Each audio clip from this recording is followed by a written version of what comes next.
नमस्कार दोस्तों, कैसे हैं आप। आशा करता हूँ आप सभी अच्छे होंगे।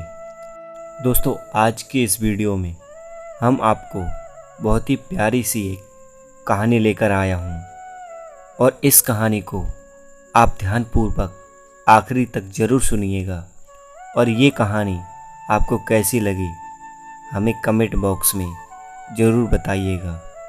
यदि आप हमारे चैनल पर नए हैं तो हमारे चैनल को सब्सक्राइब जरूर करिएगा। दोस्तों, ये कहानी आपके दिल को छू जाएगी।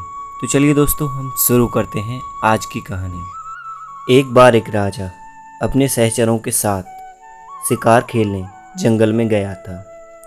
वहाँ शिकार के चक्कर में एक दूसरे से बिछड़ गए और एक दूसरे को खोजते हुए नेत्रहीन संत की कुटिया में जा पहुँचे। कुटिया में पहुंचकर अपने बिछड़े हुए साथियों के बारे में पूछने लगे। नेत्रहीन संत ने कहा, महाराज, सबसे पहले आपके सिपाही आए थे, बाद में आपके मंत्री आए थे और अब आप स्वयं पधारे हैं। इसी रास्ते से आप आगे जाएं तो मुलाकात हो जाएगी। संत के बताए हुए रास्ते में राजा ने घोड़ा दौड़ा दिया और जल्दी ही सहयोगियों से जा मिला और नेत्रहीन संत के कहे अनुसार एक दूसरे से आगे पीछे पहुँचे थे। यह बात राजा के दिमाग में घर कर गई थी। नेत्रहीन संत को कैसे पता चला कि कौन किस ओहदे वाला जा रहा। लौटते समय राजा अपने अनुचरों को साथ लेकर संत की कुटिया में पहुंचकर संत से प्रश्न किया कि आप नेत्रहीन होते हुए भी कैसे जान गए कि कौन जा रहा है और कौन आ रहा है। राजा की बात सुनकर नेत्रहीन संत ने कहा, महाराज, आदमी की हैसियत का ज्ञान नेत्रों से नहीं, उसकी बातचीत से ही होता है। सबसे पहले जब आपके सिपाही मेरे पास से गुजरे तो उन्होंने मुझसे पूछा कि ए अंधे, इधर से किसी को जाते हुए की आहट सुनाई दी क्या? तो मैं समझ गया कि यह संस्कार विहीन व्यक्ति छोटी पदवी वाले सिपाही हो सकते हैं। जब आपके मंत्री जी इधर से गुजरे तो उन्होंने पूछा, बाबा जी, इधर से किसी को जाते हुए देखा क्या? तो मैं समझ गया कि यह किसी उच्च ओहदे वाला है, क्योंकि बिना संस्कारित व्यक्ति किसी बड़े पद पर आसीन नहीं होता।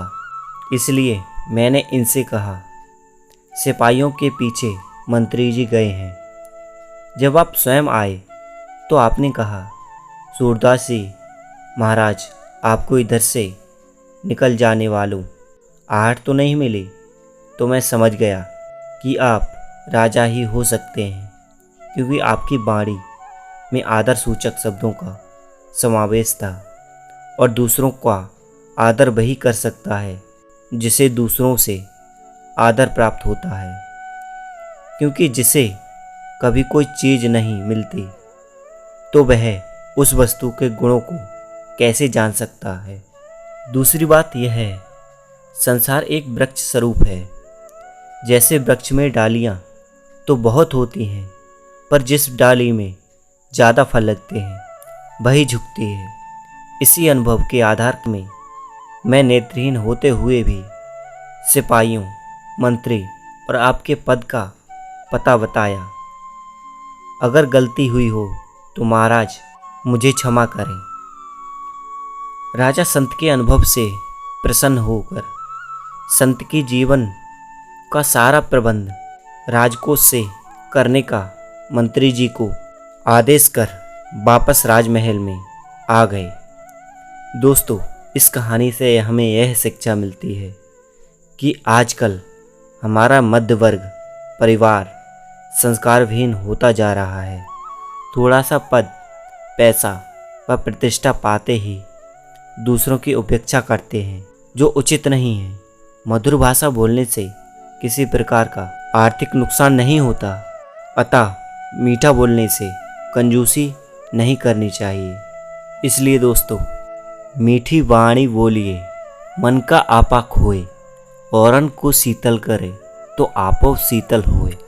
अर्थात कबीरदास जी कहते हैं कि प्रत्येक मनुष्य को ऐसी भाषा बोलनी चाहिए जो सुनने वाले के मन को आनंदित करे।